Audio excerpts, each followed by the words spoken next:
माता की। साथियों, आज हमारा रैली करने का उद्देश्य क्यों हुआ? क्यों जो है उत्तराखंड बेरोजगार संघ 21 सितंबर को जो पेपर लीक हुआ था, उस पेपर लीक के बाद जो आंदोलन, जो प्रदर्शन, जो एकता उत्तराखंड के युवाओं ने दिखाई थी परेड ग्राउंड में, जिसमें जो है प्रदेश के मुख्यमंत्री खुद सड़क पर आ गए थे, युवाओं के आगे झुक गए थे। उसके बाद आखिर ऐसा क्या हुआ कि उत्तराखंड का बेरोजगार फिर से सड़कों पर उतर आया है? साथियों, पिछले दिनों अगर आपने देखा होगा कि इस राज्य में चल क्या रहा है, आज हमारे जेईई के बच्चे, जेईई के जो डिप्लोमाधारी हैं, वो पिछले 3-4 सालों से जो विभागों के चक्कर काट रहे हैं। उनकी वैकेंसी नहीं आ रही है। वो जहां जा रहे हैं वो कह रहे हैं कल हो जाएगा, परसों हो जाएगा, कल हो जाएगा। और बीच में ये चीजें चलती हैं कि जो उपनल के माध्यम से और जो संविदा के माध्यम से और जो बैकडोर एंट्री के माध्यम से जो आज भर्तियां हुई हैं, उन भर्तियों को जो है वो कह रहे हैं कि आज हमें परमानेंट कर दो। भाई, अगर आपको परमानेंट कर दिया,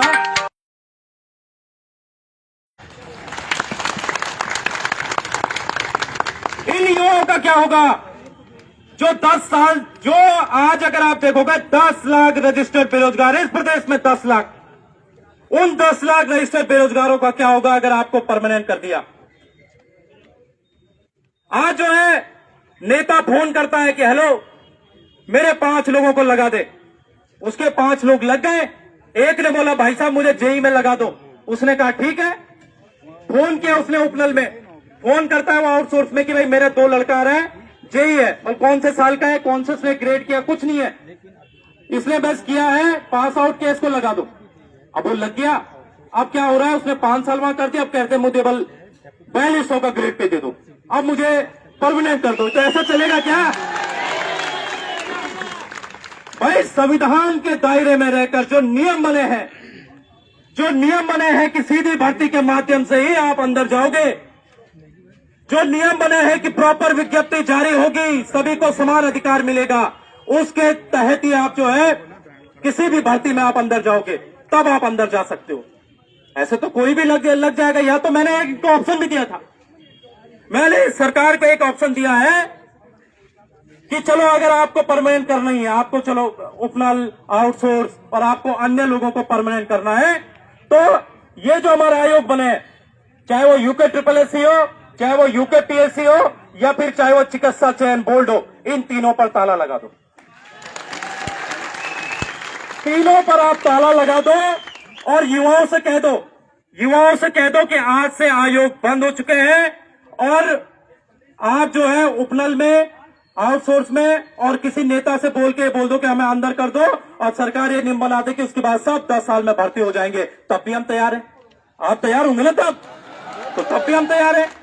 लेकिन ये क्या तरीका हुआ कि जिसके रिश्तेदार हैं, जिसका जो है रिश्तेदार मंत्री है, जिसका रिश्तेदार विधायक है, जिसका रिश्तेदार पार्षद है, उसने फोन कर दिया और आपने लगा दिया। तो इस राज्य में भाई भतीजावाद नहीं चलेगा। ये प्रण ले लीजिए, ये हमने प्रण ले रखा है। अभी कह रहे थे कि जब हमने प्रेस कॉन्फ्रेंस की उपनल के माध्यम से कि भाई राम कनवाल जो है प्रेस कॉन्फ्रेंस कर रहा है, क्यों उपनल कर्मचारियों को जो है परमानेंट नहीं होने दे रहा, या फिर आउटसोर्स के लोगों को परमानेंट नहीं होने दे रहा। मैं कहना चाहता हूं, वो कह रहे हैं कि हम इसी राज्य के लोग हैं, हमको परमानेंट होने दीजिए। तो मैं कह रहा हूं फिर तो हाकम सिंह भी इस राज्य का है।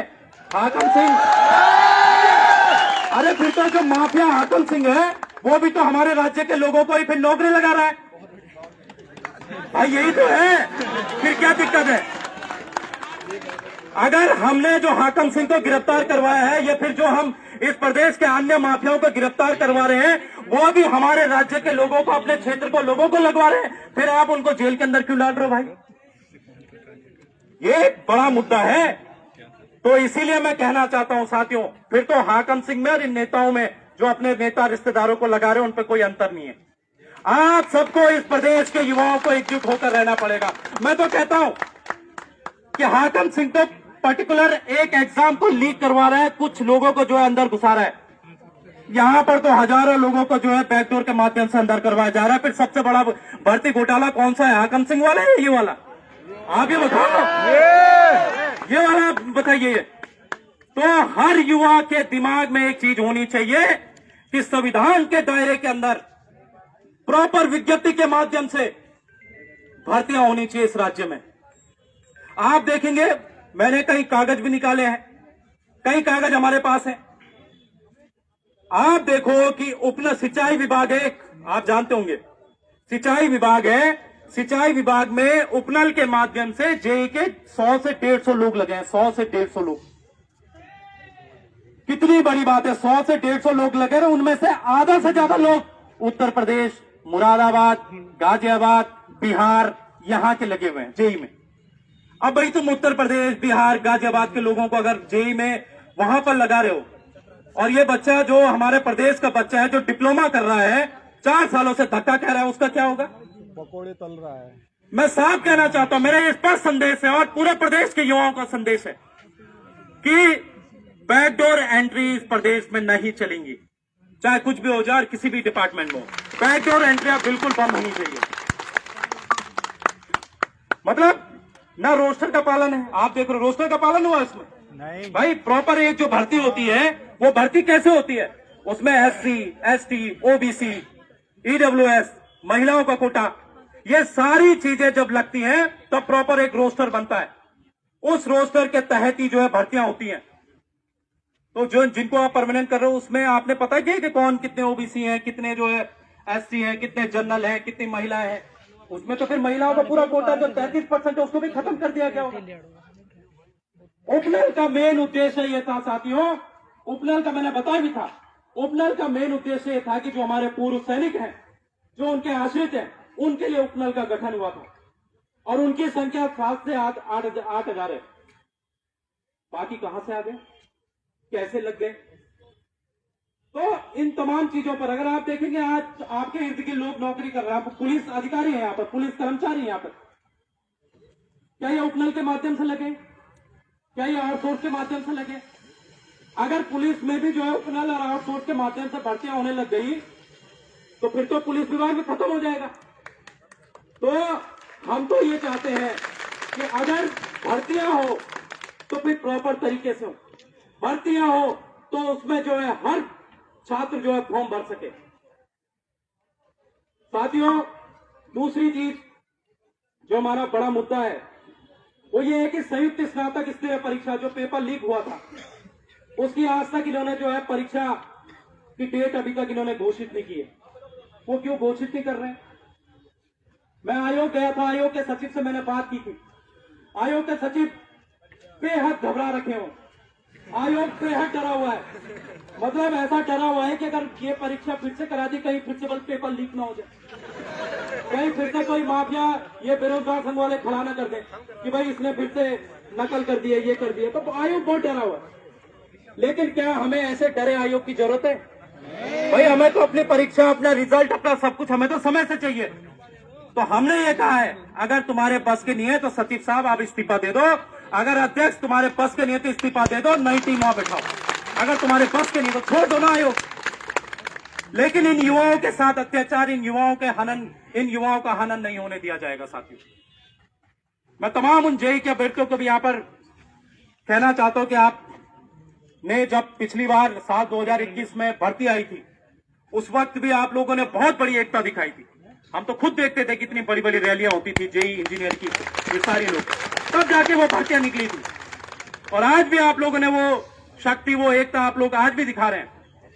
और यहाँ पर काफी लोग ग्रुप सी के वाले भी हैं, ग्रुप सी के बच्चे भी यहाँ पर आए हैं। उन तमाम बच्चों से वैसे एक चीज कहूंगा कि एकता में ही ताकत है।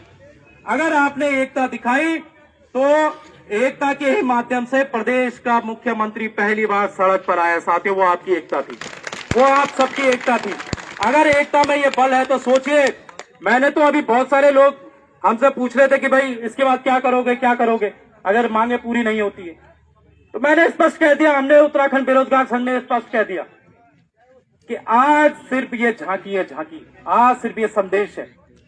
आने वाले दिनों में अगर आप मांगे नहीं मानोगे तो आज तो परेड ग्राउंड कम पड़ा था, कल जो है पूरा देहरादून कम पड़ जाएगा पूरे युवाओं के साथ। ऐसी कॉल दी जाएगी, पूरे राज्य के युवाओं को देहरादून बुलाया जाएगा, ऐसी कॉल दी जाएगी।